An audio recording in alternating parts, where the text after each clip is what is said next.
उस टाइम पे हमें कोई भी वो नहीं था कि भाई हम थक गए, हमें थकान की तो कोई मतलब ही नहीं था। बस क्रेज़ ये था कि भाई हम प्लेयर बनेंगे, अच्छे बनेंगे, मेडल लेके आएँगे, हमारा भी नाम होगा, हमें भी सब जानेंगे। भई इतनी बड़ी बेटी हो गई, आप क्यों बाहर भेज रहे हो? अच्छा-सा लड़का देखो, अच्छा-सा घर-बार देखो और शादी कर दो। हमारे सामने तो मम्मी का मुस्कुराना था, पर लेकिन पीठ पीछे तो रो ही रही थी कि भई कैसे चलेगा काम। वे भी बोलते थे कि भई तू कैसी माँ के जो अपनी बेटी को छोड़ के प्रैक्टिस कर रही है, कि मेहनत करनी है तो करनी है और कुछ पाना है तो पाना है।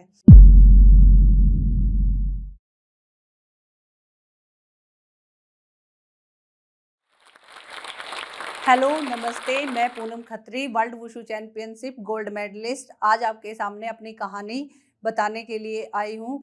मेरा जन्म एक हरियाणा के छोटे से गाँव सोलधा में हुआ था। मेरे घर में हम 5 लोग थे, 3 बहन-भाई थे, 1 भाई है, बड़ा है जो, और 2 हम सिस्टर थे।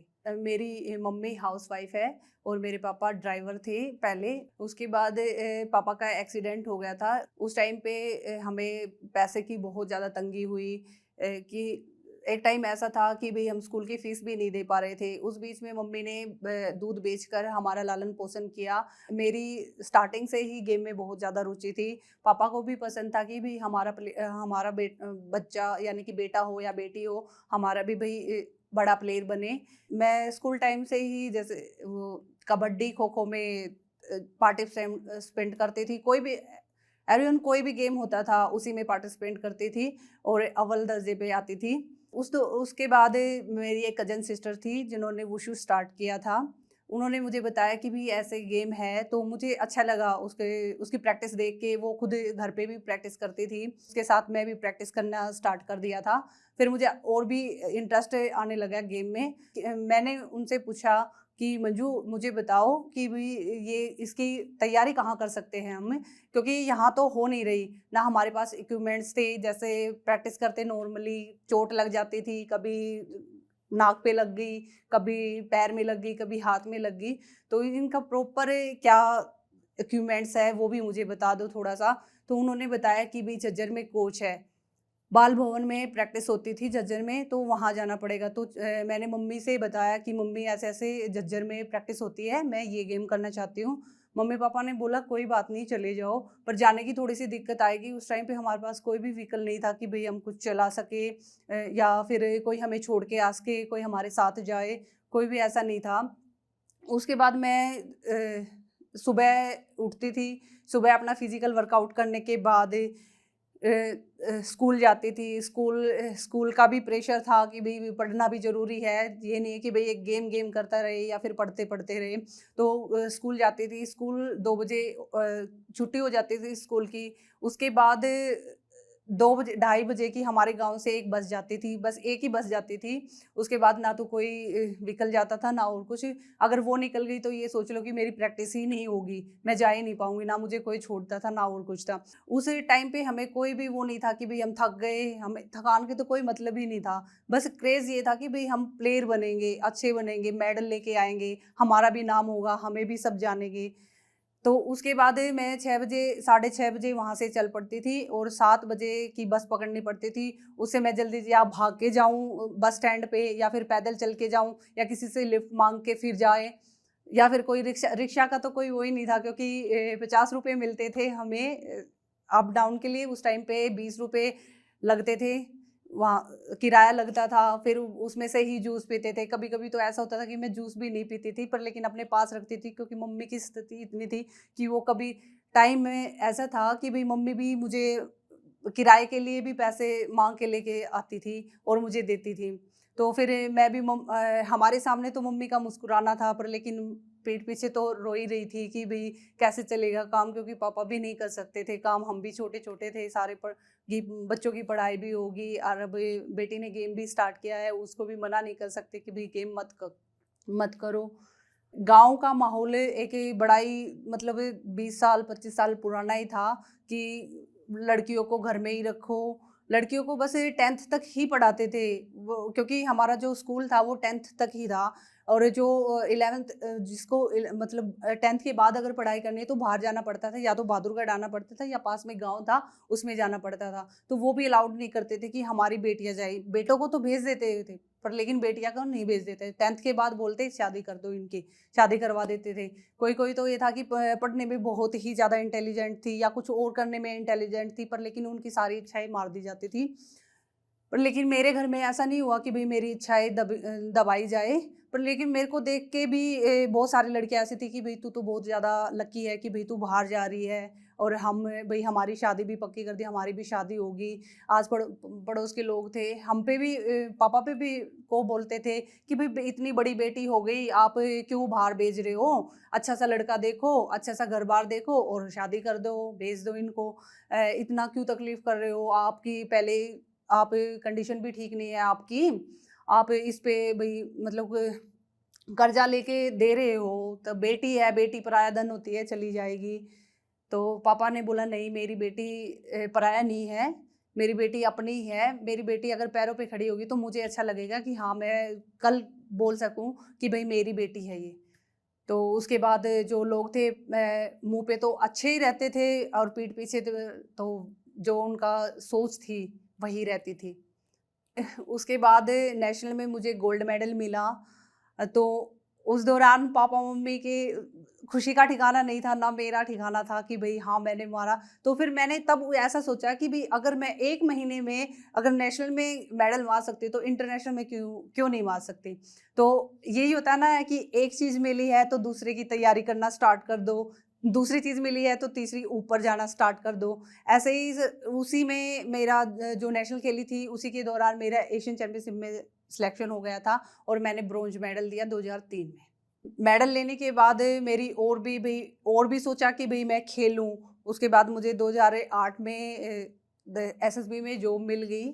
जॉब मिलने के बाद थोड़ा-सा ये लगा कि मेन बात तो ये था कि पापा-मम्मी घरवालों के लिए अच्छा हो गया कि मुझे जॉब लग गई। पर लेकिन पापा-मम्मी उसके लिए रेडी थे कि भई हाँ, आज मेरी बेटी ने जितनी मेहनत की थी और हमने भी साथ में मेहनत की थी, वो आज कामयाब हो गई। हम किसी बंदे को बोलेंगे अगर जैसे आस-पड़ोस के थे उनका सभी का मुँह बंद हो गया था कि भई बेटी जॉब लग गई, अब तो अच्छे ही दिन आ गए इनके भी। और भाई थे जो उन्होंने भी अपनी 10th करके जो 11th-12th की पढ़ाई पढ़ाई छोड़ के और हमारा ध्यान रखा था कि भई बहन बाहर जा रही है तो उसके खर्चे के लिए भी पैसे चाहिए। तो भाई को भी थोड़ा-सा अच्छा लगा कि हाँ, मेरी बहन आज कामयाब हो गई हमारे कुछ करने से तो उसके बाद जो गाँव वाले थे आस-पड़ोस में ख़ास कर के ये होता है कि गाँव वाले जो आस-पड़ोस में जो हमारी खुद की फैमिली होती है ना, वही ज़्यादा थोड़ा-सा वो जेलस भी करती है कि भई इनको ऐसा कैसे हो गए। पहले जो भी स्थिति डाउन थी, उस टाइम पे तो बोले कि भई कोई बात नहीं ऐसे ही होता है, बच्ची को मत भेजो ये इसमें भी खर्चा है। और आज के टाइम में जब मैं लगी, उसके बाद बोल रहे हैं, वाह भई तुम्हारे तो दिन भी अच्छे हो गए और ठीक है, हमने तो बोला ही था लड़की को भेजो, करवाओ भई गेम, आज तुम्हारी लड़की कामयाब भी है, चलो कोई बात नहीं अभी शादी कर दो। मतलब शादी ज़रूर आई थी बीच में कि शादी ज़रूर कर दो। शादी तो फिर उसके पापा ने बोला नहीं ये खेलना चाहती है, खेलेगी, अभी तो लगी है, लगने के बाद इसको हर एक चीज़ की सुविधा ये अपने हिसाब से जिएगी, अभी इसको ये नहीं होगा कि भई मुझे किसी चीज़ की कमी है। पर लेकिन मेरा फ़ोकस यही था कि भई मैं अपने घर के हालात को ठीक करूँ थोड़ा-सा, उसके बाद ही शादी के बारे में सोचे। पर लेकिन जो लोग थे ना, उन्होंने बस पापा को ये बोला कि अब तो लग गया, बेटी का खा रहा है, ये कर रहा है। पर लेकिन पापा ने मेरे को बोला भी, दुखी होके भी बोला मम्मी-पापा ने, "नहीं बेटा देख देते हैं, शादी कर देंगे, शादी के बाद आप खेलते रहो।" फिर मैंने सोचा कि अगर शादी हो गई तो क्या पता पापा मुझे सपोर्ट मिलेगी फैमिली या नहीं मिलेगी। अभी मुझे जितना सपोर्ट मिल रहा है उतना नहीं मिल पाएगा। मैं और भी कुछ करना चाहती हूँ पापा। तो फिर पापा ने बोला चलो कोई बात नहीं। मैं बोली पापा से कि मुझे बस 2 साल दे दो। शादी के लिए मुझे 2 साल दे दो। मैं 2 साल के बाद अपने आप ही शादी के लिए बता दूँगी आपको। पापा बोले ठीक है जैसे आपकी मर्ज़ी। लोग बोलते हैं बोलने दो उनको, मैं नहीं सुनता। पापा से बोला मैंने कि पापा आप अगर कोई लड़का देखो तो इस टाइप का देखना कि जो मुझे सपोर्ट कर सके, शादी के लिए भी मतलब उसके गेम के लिए भी सपोर्ट कर सके और मेरी जॉब के लिए भी सपोर्ट कर सके और मुझे खुद हाल मेन बात तो ये है कि मुझे समझे। ये होता है ना कि भई अरेंज मैरिज में कभी-कभी ऐसा सोचने पे आया कि भई जो देख मेरे हस्बैंड है जो, वो गेम नहीं करते थे। वो बिल्कुल अलग थे, मेरा गेम का था। पर लेकिन जो अगर 2 के साथ लेके चलना है तो दोनों की नेचर भी तो सेम होना चाहिए ना। मैं ये सोचती थी पापा अगर वो स्पोर्ट्स में नहीं ढूँढ रहे आप, तो फिर या मुझे समझेगा या नहीं समझेगा, स्पोर्ट्स को भी नहीं समझ सकता।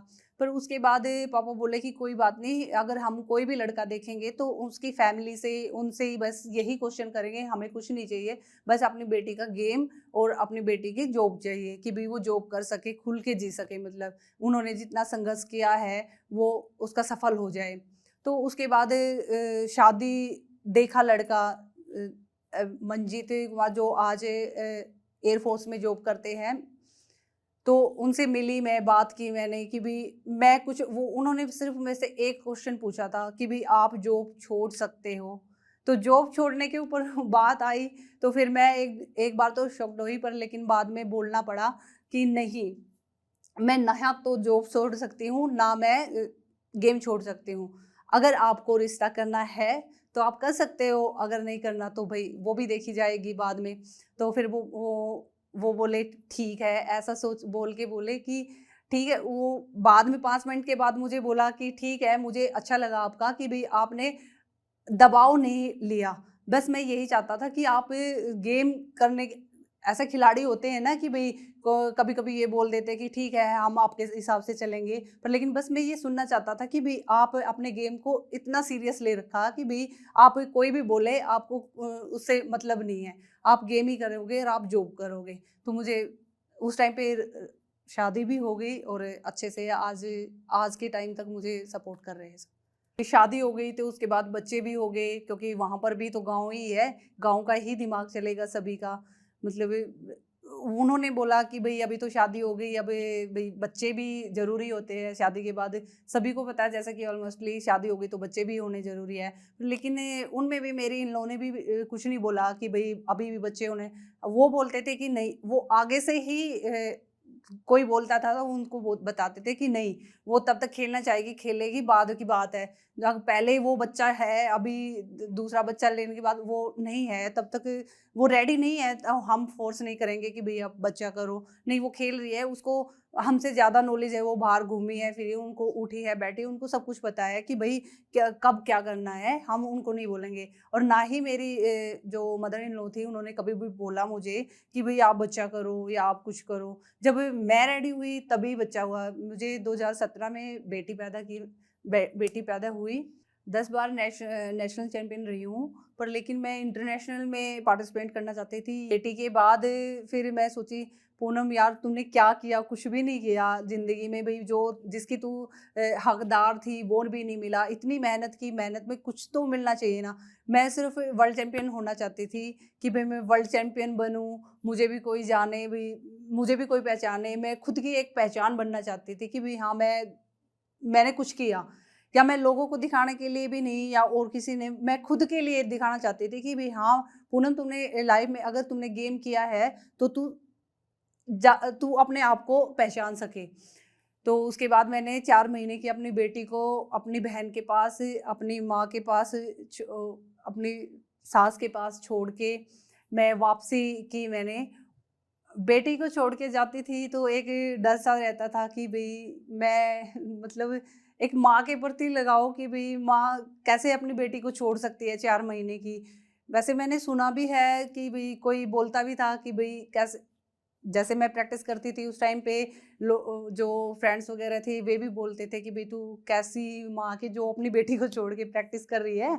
अभी तो कोई बात नहीं, अब बहुत हो गया, अब तो बूढ़े हो गए अभी तो टाइम बहुत ज़्यादा हो गया। पर लेकिन ये होता है ना दिल में, उनके साथ में यस यस बोलते थे कि ठीक है, ठीक है। पर लेकिन जो दिल में होता है ना कि मेहनत करनी है तो करनी है, और कुछ पाना है तो पाना है।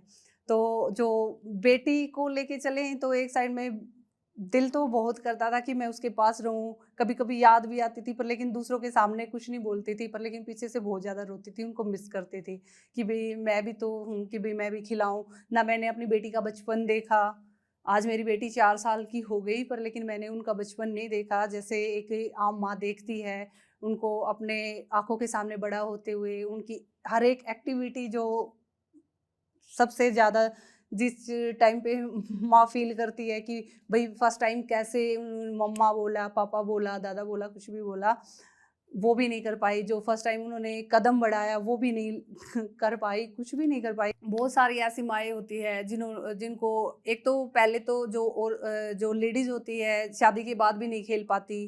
जैसे कि जिससे मैंने सीखा था वुशु खेलना, जो मेरी बहन थी, वो भी नहीं खेल पाई थी शादी के बाद, उनको भी इतना मौका नहीं दिया गया था। पर लेकिन मैं एक लकी भी हूँ कि भई मेरा परिवार भी सपोर्टिव था कि भई हम रखेंगे, आप खेलो, अगर आपको खेलना है तो खेलो। बहन भी ऐसे ही बोलती थी, अगर आपको कामयाब होना है तो आप हो। मेरी सास भी बोलती थी कि भी बेटा आप जाओ, आप प्रैक्टिस करो, मैं रखूँगी। तो जिस माँ ने मैं उनको सास नहीं बोलूँगी, क्योंकि माँ ही बोलूँगी, क्योंकि एक माँ ही ऐसी होती है जो एक बेटी की तकलीफ़ समझ सके।